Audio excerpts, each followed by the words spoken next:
La matinale d'Europe 1. Nikos Aliagas. Il est 8h13, coup d'œil à l'actualité internationale avec Vincent Hervouette, Nikos. Vincent Hervouette, on va zoomer ce matin, on va faire un zoom sur Haïti, l'un des pays les plus pauvres de la planète. Et voilà l'ambiance depuis quelques jours, écoutez bien.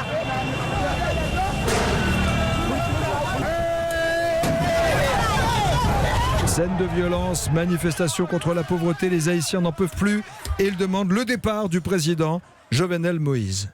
Oui, sur les barricades ou calfeutrés chez eux, les Haïtiens se demandent combien de temps va tenir Jovenel Moïse, le président. Quand va-t-il jeter l'éponge ?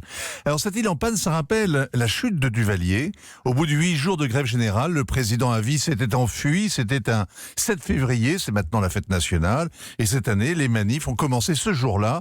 L'histoire bégaye. Haïti, première république noire au monde, aligne depuis 2 siècles une collection de satrapes au pouvoir. Mais désormais, ils se font élire. Très mal.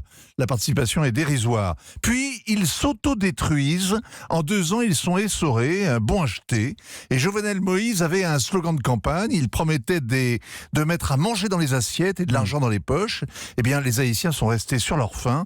Et ils sont devenus enragés en découvrant que leur président s'en était mis plein les poches. C'est le scandale Petro-Caribé. Ce sont 2,5 milliards de dollars qui sont volatilisés dans la oui, c'est l'aide que versait le Venezuela d'Hugo Chavez pour financer des programmes sociaux. Et la Cour des comptes vient d'établir que cette aide avait été gaspillée par les gouvernements successifs depuis 10 ans. D'anciens ministres, des hauts fonctionnaires, des entreprises en ont profité, notamment celles que dirigeait Jovenel Moïse avant d'être élu. Un contrat sans appel d'offres et une route qui a été payée 4 fois. Transparency International classe Haïti au 161e rang sur 180 pour la corruption. Les Haïtiens n'attendent rien de leur classe politique. Quand ils ne sont pas contents, ils n'enfilent pas de gilets jaunes. Ils prennent leurs machettes et ils bloquent le carrefour. Ils crient contre les nantis, contre les métis, ceux qui vivent aux frais sur les hauteurs de Port-au-Prince. Ils mettent en grève un pays qui est plein de chômeurs. Ils obligent à jeûner des gens qui ont faim toute l'année. Alors depuis une semaine, des prisonniers sont évadés, la police a tué des manifestants, des magasins sont pillés, l'électricité est coupée. L'essence commence à manquer, on manque surtout d'espoir. La rue, les sénateurs, les ministres, l'église, le patronat réclament le départ du président.